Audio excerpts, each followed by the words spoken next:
Le souffle du cyclone. Je me tiens là debout, sur une hauteur, regardant le chaos qu'a laissé le cyclone tout autour de moi. C'est un paysage de désolation.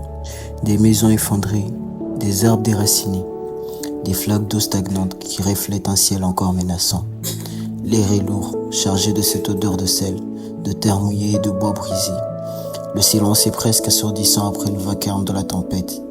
Hier encore tout était différent. Je me souviens de ce vent, de sa rage. Il hurlait comme si la nature avait décidé de tout reprendre. La pluie battait si fort que je ne voyais plus à 1 mètre devant moi. Je crois que c'était la fin, à plusieurs reprises. Je me battais pour rester conscient, pour m'accrocher à chaque seconde de vie. Maintenant je suis là, debout, vivant, mais à quel prix? Mon souffle est court, ma poitrine se soulève difficilement. Mais je suis encore en vie.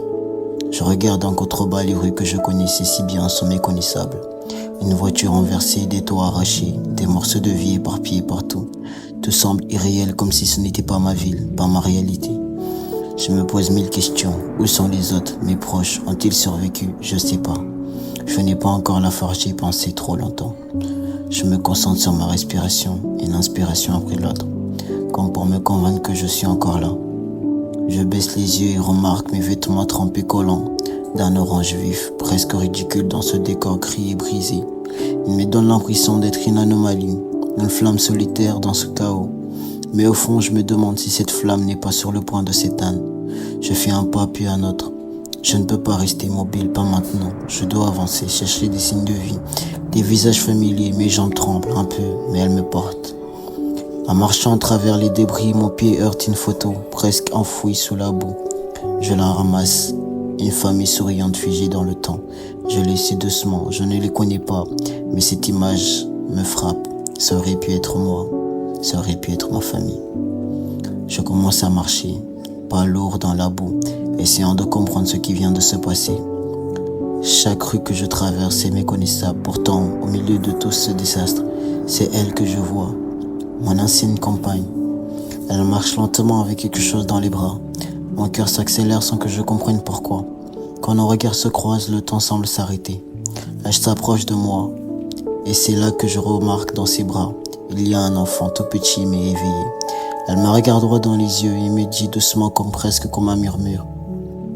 Viens regarder. Je m'avance hésitant. Elle me tend l'enfant pour que je puisse le voir de plus près. Quand mon regard croise celui du bébé, c'est comme si je me regardais dans un miroir. Les mêmes traits, les mêmes yeux, mon souffle se coupe. Je reste figé, incapable de bouger ou de parler. C'est comme si le cyclone était de retour, mais cette fois, il ne détruit pas des murs, il chamboule tout en moi. Je veux poser des questions, comprendre, mais avant que je puisse dire quoi que ce soit, un homme arrive, son mari.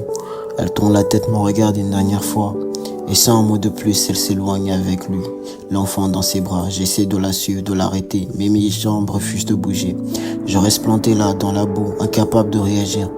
Quand je reprends mes esprits, elle a disparu. Je cours dans les rues, j'écris son nom, mais il n'y a que le vent pour me répondre. Les jours suivants, je pars à sa recherche. Je vais au centre d'hébergement mis en place après le cyclone. Je commence par l'école T17, où beaucoup de familles ont trouvé refuge. Je demande à chaque personne que je croisais si elle l'a vu, si elle le connaît. Quelqu'un avec un bébé, rien. Alors je continue le lycée LPO, le lycée de lumière de Kawini. Je fouille chaque recoin. Je questionne tout le monde. 3 jours passent et rien. Elle semble être évaporée dans l'air, comme si elle n'a jamais été là. Un mois entier s'écoule, pas un mot, pas une nouvelle. Chaque jour j'espère, et chaque jour, cette absence me pèse un peu plus. Cet enfant, mon enfant, cette vérité me hante, mais je sais pas quoi faire avec.